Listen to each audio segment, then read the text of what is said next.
Yeah, g'day YouTubers, Spanner Man again here with another video. Today I want to talk about the two different type of Raker gauges out there, the constant Raker gauge and the progressive Raker gauge. So this will probably be about the last I'll do in the series of depth gauges. But interesting enough, the original depth gauge, which is very similar to this, which is a constant depth gauge. As you can see, it's got 0.65 of a millimetre. That doesn't change, so that's what we refer to as a constant depth gauge. Now, this type of gauge, constant depth gauge, was invented by Joseph Cox, and you'd all probably heard of Oregon chainsaw chains. Joseph Cox started a company called Oregon Tool Company, so as we all know, Oregon Chains. So around in the mid-50s, he invented the constant chain depth gauge, and on one end was 25 thou and on the other end was 30 thou. He actually also invented an adjustable one as well, but he put a patent on that, and he also put a patent on the Cox chipper chain, which is virtually what we use today, semi-chisel type chain. Very smart man.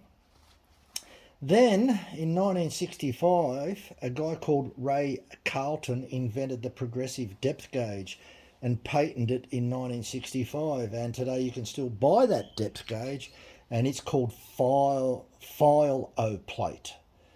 So, yeah, there's a big difference in it. Now, I have to thank my friend Marchie, that's constantly correcting me if I say something wrong. So hello to Marchie out there. He actually put me on to a good download. Was the Carlton Complete Handbook. Chainsaw chain. Fantastic download. It's a PDF. It's only about 1.5 megabytes in size.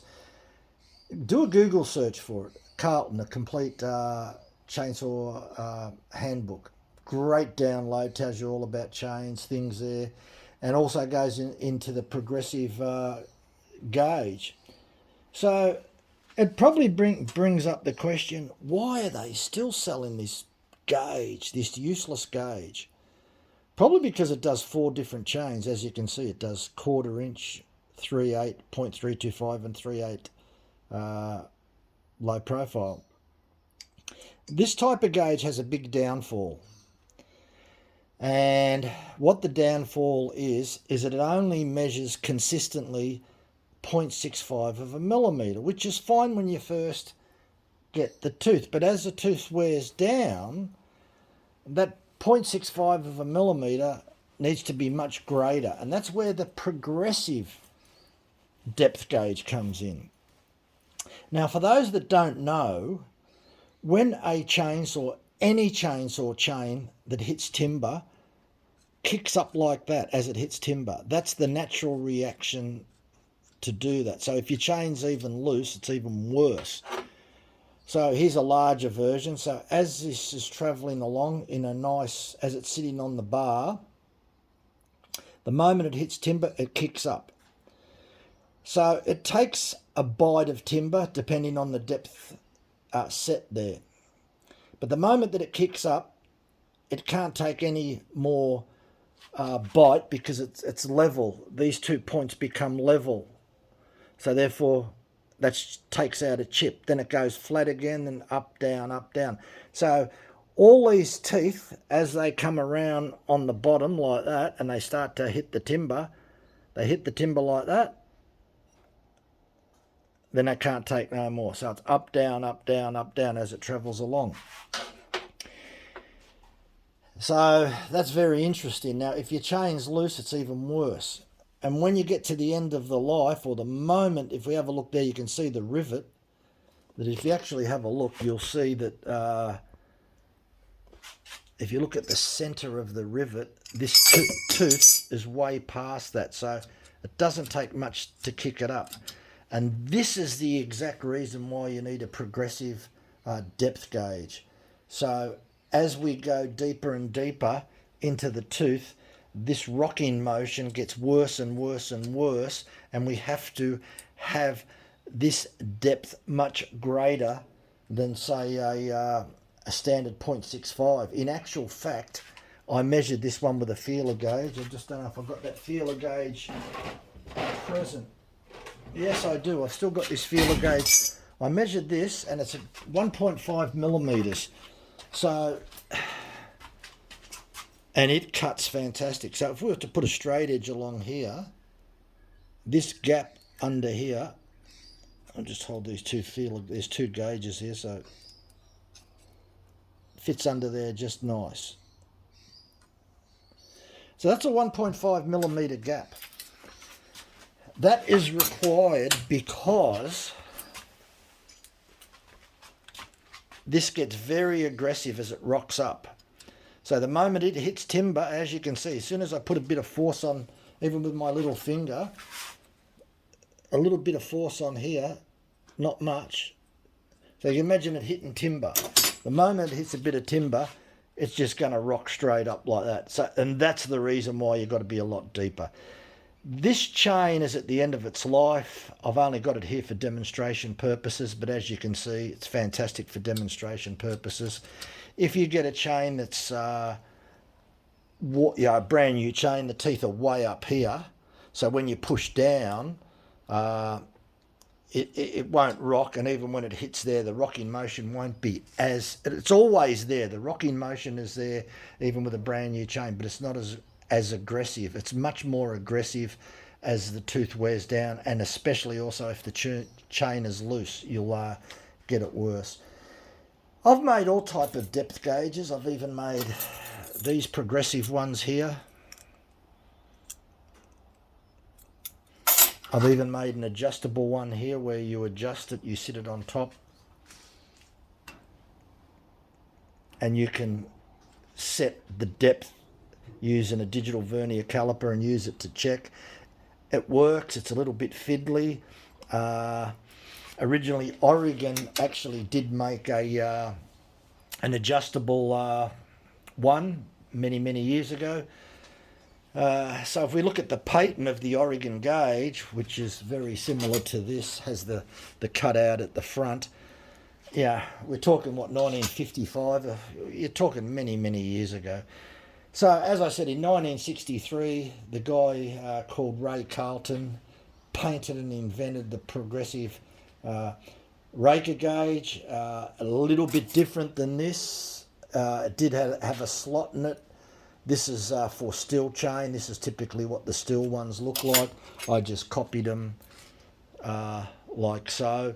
So this is your typical progressive depth gauge. And even if I put it on this setting here, it's spot on. And as I said, that's 1.5 millimeters, the depth from there to there. So the thing is, there's not much point using these type of gauges. Why they still sell them is beyond me, because they really don't do the job properly. Yeah. Anyway, that's probably not much else I can say. The only thing is, here's a Husqvarna one. Hard soft setting as well. This part here, this little cradle part, this fits over the chain so you can hold your file at 30 degrees. So it's a dual combination one.